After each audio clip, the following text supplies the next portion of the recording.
everyone.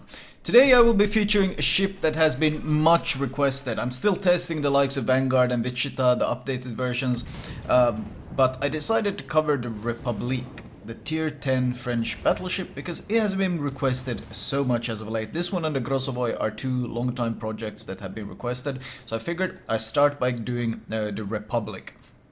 Now, one thing I do want to highlight before I actually go into this, I will be casting on the upcoming Saturday and Sunday. I will be casting King of the Sea, the finals and the international finals on my stream.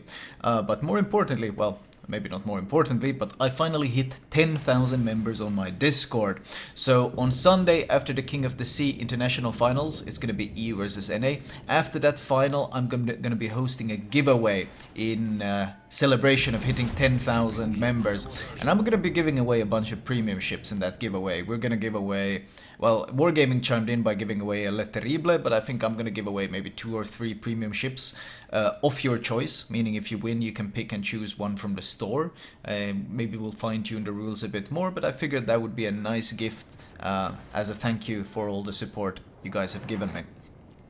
The Republic though, what are the main pros and cons, the big things? I would say the big pros are the guns, the speed, the AA and the Citadel resistance.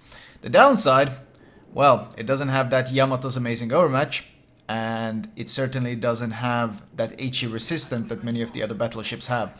But the guns are probably one of the main key points. Sometimes, as you can see right here, you can get some absolutely absurd dispersion. This guy is extremely fortunate that he doesn't get any full pens, only overpens, but that kind of dispersion, it happens every now and then, and when it does happen, it is so incredibly satisfying. And that is one of the main points, one of the main attractions of the Republic. Of course, the guns are still trolly and the dispersion can come and go, but in general it has some of the best consistency with its 2.0 Sigma, and it just combined with running, if you run Jax or Jack, whatever his name is, the French special captain that has improved Adrenaline Rush, and you run either the reload or the legendary mod. I will get into the reload mod later. Right now I'm running the legendary mod. I will get into that later. Right now I'm actually running the reload mod. So you can actually get some very spicy reload on these guns. Now, while you can't overmatch and punish nosing ships quite the same way as you can in the Yamato, the fast reload means that this is not really a ship you want to brawl too much. In fact, we have Montana pushing into our spawn, and I'm more than willing to go and pick a fight with him. The Citadel on the Republic is slightly above the waterline, but it is protected by a turtleback. Now, this is not like the German turtlebacks that are completely foolproof. This can be penned, this can be punished. You will get citadeled occasionally in this ship, but it's still very resistant towards it, and it is quite uncommon that it happens. So in this example, well, we're losing this game quite hard, so obviously I'm rushing in my Republic to try and brawl. It looks like he is turning to ram. So obviously I don't want to ram. If you're down points and you're down ships, ramming is a disadvantage. Ramming puts you behind on points, so I just start turning away.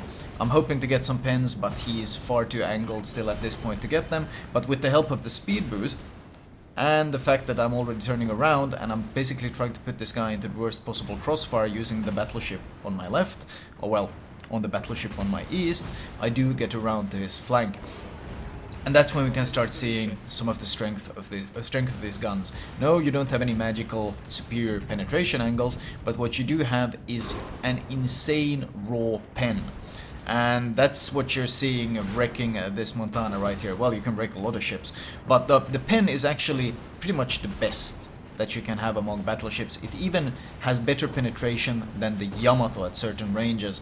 So raw penetration is the bread and butter, and of course 431mm guns means that you can also overmatch 30mm of armor. Now, why is overmatching 30mm of armor so incredibly important? Well, 30mm of armor is what you see on pretty much all high-tier cruisers.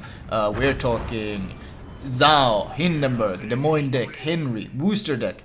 All of these guys have 30mm of armor.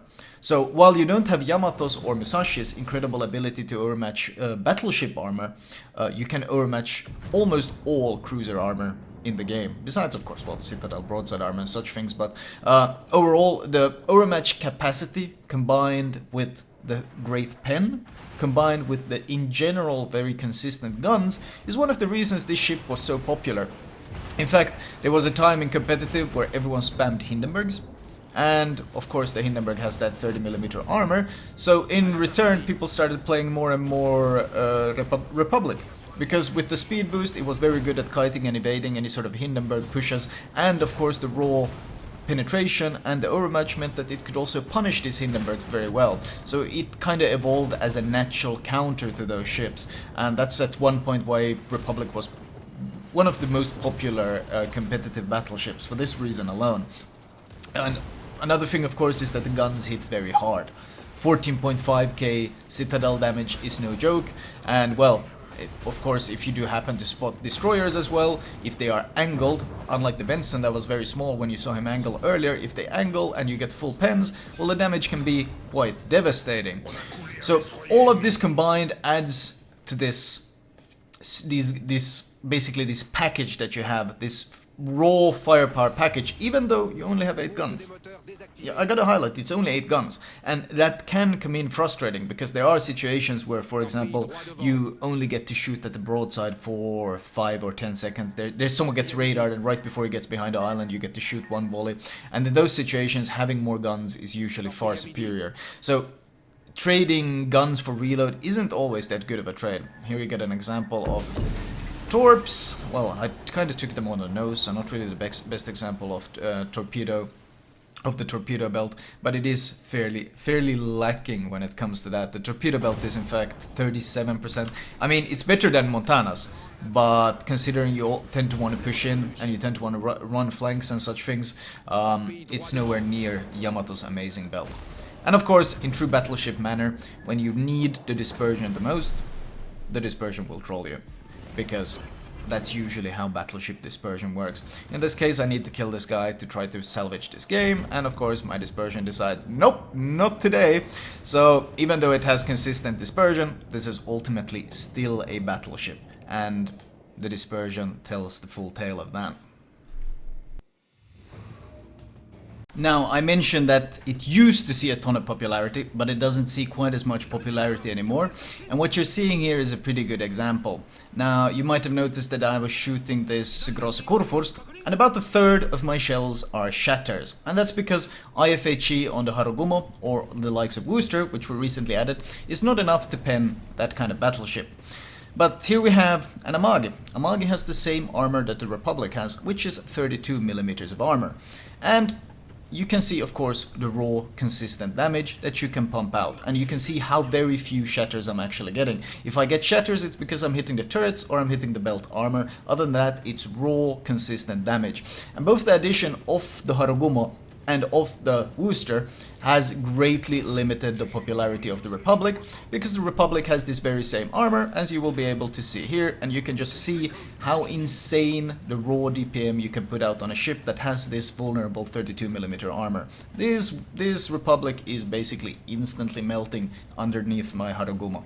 So this is one of the big reasons why it has seen less popularity when it comes to these things. Of course, the likes of the Moin and Zao, all of these also deal raw consistent damage as well. Another strength that should absolutely be mentioned that the ship has is the raw shell velocity of the AP. The shell velocity on the AP is actually 840 meters per second, and this is the fastest of all tier 10 battleships. Like the Montana, for example, has like 762 meters per second AP shell velocity.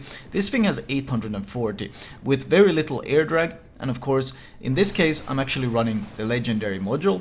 So if this combatant tries to push in and play aggressive, you notice that I'm able to get, well, I'm gonna be able to get 3 volleys off on him, and actually able to do a fair chunk of damage to this fast-moving, well, extremely fast-moving small destroyer, even at these ranges. And that's thanks to this incredible shell velocity, and in general, the quite consistent guns that they are just capable of dealing this fairly consistent raw damage all the time. At this point I gotta get a bit greedy because I've dealt 13,000 damage to this combo, so I tried to land another volley, and even though my aim is slightly off, the dispersion on the other hand is something beautiful to watch, and it really does show the potential if you get your prediction right, that even at these ranges you are easily capable of being extremely terrifying to pretty much all the targets that you face. Let's see. Now, regarding the playstyle though, the Republic does have its downsides, of course. I mentioned the 32mm armor all over, which means of course that boosters hiding behind islands, smoked up Harugumos, these are all a threat. It also means of course that the likes of Musashi and Yamato will heavily overmatch you. On the other hand, if you're able to push flanks, you're able to push around broadsides and catch people by surprise, like this NC, he doesn't take into account my positioning. I'm actually able to stealth fire right now since I'm running a legendary module, and that penetration plus dispersion just heavily punishes him. Now, the legendary module is another point that needs to be highlighted. It's one of those things that I could never recommend for competitive gameplay. The legendary module, what it does is it nerfs your range significantly. Go from that very comfortable 26 kilometer range, which is one of the best of all battleships, and you drop down to basically struggling range. You drop down below 20 kilometer range. Now, for random battles, this is pretty okay. It's kind of a questionable trade because you're not really gaining that much reload in return. So even for random battles, this is an extremely questionable upgrade. It gives you a bit more than a second of actual reload. So the actual benefits of running the legendary module is very questionable because you give up so much range, and the Republic, because it has speed boost, doesn't actually have access to any sort of spotter plane. So you are, range-wise, you are very crippled. Add in the fact that your concealment isn't exactly anything award-winning at 13.5 kilometers. You're not exactly a conqueror. It doesn't give you that much wiggle room, and that makes it much harder to be quite as effective in the ship. If you can make it work, if you can make it if you do push into ranges where you can constantly deal damage, I mean, in this case we got a Yamato, we go for his front citadel, raw penetration is more than enough to punch through him even at this range, and like the potential is there. It's just much harder to make it work, and for competitive I would never recommend it because in competitive it's all about crossfires, and that incredible 26 km range is your bread and butter. Giving up all that range for like 6% of reload is absolutely not worth it for competitive. For randoms though, it can be quite satisfying. It can be quite fun because there's a lot of synergy going on here. There's a lot of potential you can combine. In fact, let me show you an example of that. So in this example, it's actually the same game, but it's later on. A Conqueror, Yamato, and Zhao are all chasing me into our spawn, and I'm of course happily kiting them away. Keeping a quarter of the enemy team occupied is perfectly fine by me. So I switched to HE because obviously we cannot overmatch this Yamato nose. We do not have the same caliber that he has, and we switched to HE. And something to keep in mind is that the Republic HE actually has a 48% chance of setting a fire. That's the same fire chance as the Conqueror has per shell. Now obviously you don't have as many guns, but that's still a pretty damn hefty fire chance, especially when you notice that my reload is actually a pretty damn terrifying. 16-second reload? I'm something at 15 point something reload right now. And this is the combination of Adrenaline Rush, me being so low HP, the legendary French commander, and this legendary module. All of it combining. And suddenly you're sitting at this bit more than 15-second reload on a battleship. And, well, obviously, the fires start coming, the Yamato starts realizing, oh god, I'm in trouble, he starts getting very salty in chat, but in case you didn't notice, he doesn't like this at all, and he starts turning away because he realizes he can't keep chasing, I'm just gonna burn him to death, and in turning away, he actually eats some of the gearing torps that was also sailing around here, and he's not very happy about this turn of events. So, this synergy with the legendary commander Adrenaline Rush and of course this legendary commander all means that you can get some really insane DPM. Still though, it must be highlighted that even though the synergy is here, the legendary module only drops the reload by about 1.4, 1.5 seconds compared to the normal main battery mod 3. So, and of course, since your default reload is lower, the actual bonus you get from Adrenaline Rush is also less effective, since it takes a percentage of your reload, so you actually get less gain.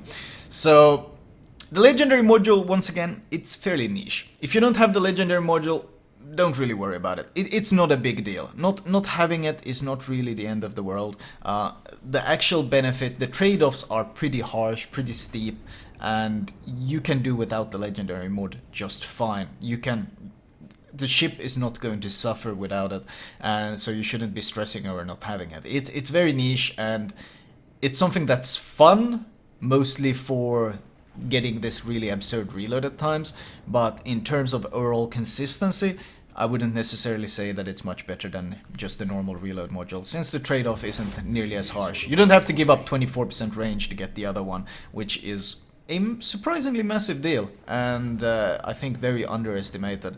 You don't really know how much you need that range until you're without it.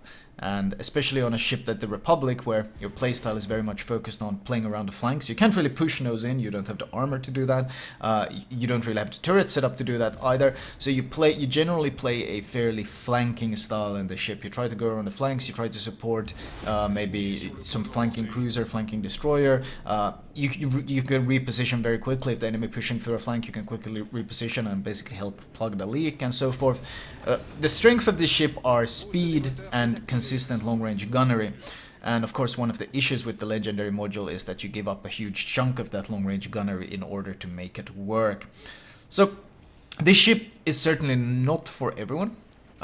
But it is quite fun. One of the things that also makes it quite good at pushing these flanks alone is that the AA is actually extremely good. It's probably one of the best fleet protectors when it comes to the AA, simply because almost all of its AA is long range. It has, I think the shortest range AA it has is 4.5 km range, and then the other auras are 5 and 5.2. So the combination of raw AA effectiveness is absolutely there. Now, of course, that's not going to stop a tier 10 carrier, and it's probably not going to harass a tier 9 carrier too much either, but it will make them think twice about going for you, especially if you happen to build for it. If you queue with a carrier, the Republic is absolutely a very valid choice, because an AA build Republic is extremely hard to deal with, unless of course you got a Conqueror to like strip him of his AA before you go in. So the biggest downside of this ship is probably the fact that it has that 32mm armor all over the place, and with the addition of ships like Worcester and Haruguma, it can be quite vulnerable to simply just being spammed from around islands. Now, it does have the speed, and it does have the turtleback to kind of alleviate this issue, so that if you push a flank and someone smokes up and starts shooting Daka spamming you, you can turn full broadside and just run away. You're unlikely to get deleted by citadels turning full broadside like the Yamato, for example, and thanks to your speed boost, you're fastest tier 10 battleship, so you can also pretty easily disengage from the situation. So there are multiple options available, but it is absolutely the biggest glaring weakness of this ship. Right, as usual, let me show my build. Actually, let me start by showing the armor layout. First things first, we can of course see the 32mm armor everywhere. Glaring weakness against all sorts of HE, all sorts of Yamato and Musashi AP. You can easily be overmatched. Now, the Citadel is actually, there's some layered armor, there's actually the Citadel here behind, and you can see that the Citadel does come slightly above the waterline, but there is a turtleback protecting it. Now, as I mentioned, this is not like a German turtleback, this is not nearly as consistently effective, but it does give you heavily added protection, and being citadeled in the Republic is fairly uncommon, as long as you're playing it somewhat intelligently and not basically just flaunting your broadside everywhere all the time. Another thing worth mentioning is the AA that I mentioned towards the end. Pretty much all of it is massively long range, 4.5, 5.2, 5, and of course bolstering this means that long range auras are always better, simply because they are more effective earlier. You know, if you have short range auras, basically the carrier only starts feeling the pain when he's already dropping you point blank. So having these long range auras is not only useful just for yourself, but also in supporting your team. So the AA on the Republic is actually extremely good. Another thing I didn't really mention upon, I mentioned the speed, which is fantastic, but the actual handling on the Republic is pretty garbage, and that's something worth mentioning. The turning circle is awful, the rudder shift is terrible. Now, I mentioned rudder shift is terrible. You could potentially go for the rudder shift module, but then we have this HE weakness. So it kind of comes down to preference in these things. Ultimately though, build-wise, first thing you should go for is premium damage control and premium repair party. The premium repair party, having this additional consumable isn't nearly as valuable as just getting the lower cooldown on this thing. Because if you get jumped by a Haraguma or something, you will eat so much raw damage, or Wooster, Haraguma, whatever divisions. Like, if you start getting suddenly spammed by a ton of HE and you need to disengage, you're gonna lose so much HP so fast, so being able to quickly replenish it is very important. Especially since you do have your speed to actually disengage, so being able to heal in the back and then return to the fight with the premium repair, you will be able to do this significantly faster. And finally, of course, the speed boost, which is 3-minute duration, only 8%, but hey, it's still a nice addition, and it does make you blazingly fast, well, compared to the other battleships. Upgrade wise, I have turret survival. I think it's pretty much a straightforward best one. Your turrets are fairly tanky, but considering you only have 2 of them, if one gets knocked out, that's 50% of your DPM gone. So just keep making sure that they are untouched is, in my opinion, one of the most valuable things you can do on a battleship. Second consumable is damage control. Additional resistance to fire and flooding. You could also run engine boost. I think engine boost might in fact just be straight up better, because it does give you 50%, and because this consumable is already such long duration, it's already 3 minutes and you boost it to 4.5 minutes, I'm pretty sure that just running the speed boost is probably the best choice. But if you don't have access to it, you don't have an additional speed boost, then just run damage control. You are unlikely to lose engine or steering anyway. Third upgrade, dispersion. I mean, your dispersion is good, but there's never such a thing as having too good dispersion on a battleship. This one, I will give you some leeway. You can go for the tankiness, which I enjoy, because people love HE spamming Republics. The fact that this ship has such poor armor all over the place is no secret. Everyone knows this, and that's why everyone loves shooting HE at it. And that's why having this minus 15% fire extinguishing time is, in my opinion, so valuable. But I did mention that the turning circle and the rudder shift are garbage, so changing this for steering gears is also an option. So I don't think either one of these is better / worse than the other. I think it mostly comes down to preference and your play style. Both are absolutely valid choices because both mitigate a major weakness. This mitigates your fire weakness, this mitigates your horrible handling. And finally, we have concealment. No, target acquisition is just garbage. Don't go for it ever. It's pretty much always concealment that's going to trump it. There are some cruises where you can go rudder shift, but on the Republic, absolutely concealment. Once again, because of this squishy armor. And here we have the upgrade. Now you might notice that first when you look at the additional main battery loader, you go like, wow, it gives us 18% reload at the cost of a bit of turret traverse, 24% range, that's a lot of range. But you think, wow, it's 18%, that's amazing. But then you realize that it doesn't actually give you straight up 18%. It gives you 6% over the main battery mod 3. This thing has the same main battery traverse speed nerf, but it also gives you 12% reload. So you go from 12 to 18, which is a 6% reload increase. And for that 6% reload, you pay with 24% range. So you go from that amazing 26 kilometer range to 19.8. And that is a very sketchy trade. For competitive, I'd say never. For random battles, you can make it work. It can be quite fun. There is some synergy there. But as mentioned, it's a very sketchy upgrade. It's not like a straightforward amazing in any way. It's a bit of a side grade, a bit of a questionable one. So use it if you like. Absolutely nothing wrong with running main battery. For competitive, you probably run main battery anyway.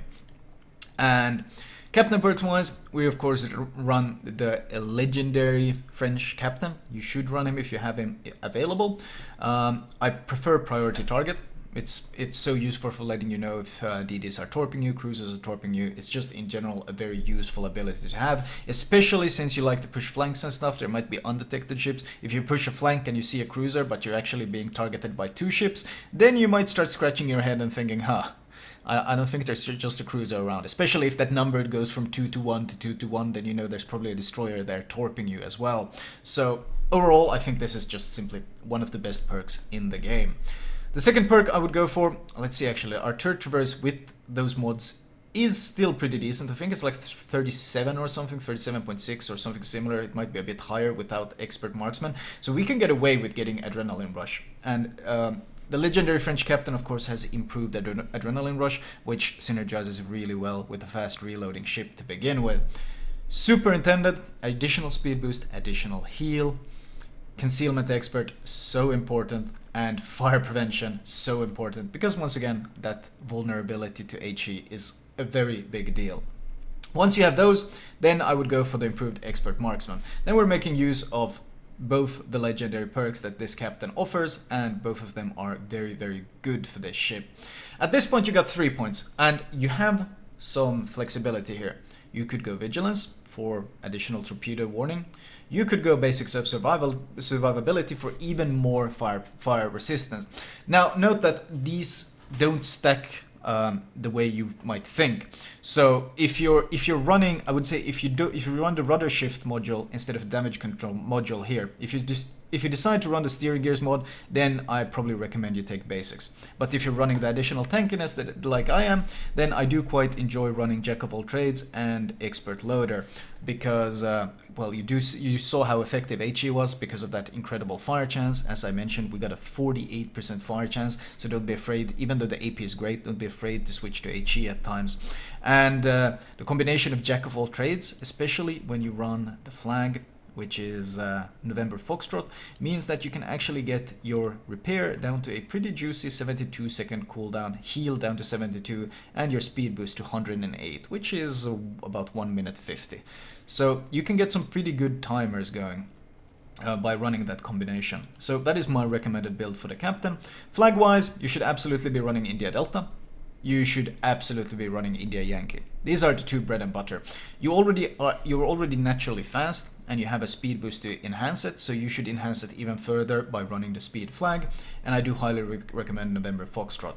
The AA flag is also a nice addition, because your AA is fantastic, and surprisingly, you can run the secondary flag as well, because the secondaries on the ship are not bad. They have some very good range. At 8.4 km in this case, the range is very, very impressive, and if you do find yourself brawling, as you saw perhaps against the Montana things and such, they all shoot HE, which means they actually tend to start a fair amount of fires when you're brawling other ships. So there's absolutely nothing wrong with adding this flag to your arsenal as well. Other than that though, I would mostly go, well, you can go detonation. If it's competitive, you can add detonation and ramming. The Republic is actually a pretty nasty rammer because it's so fast and it can catch other battleships.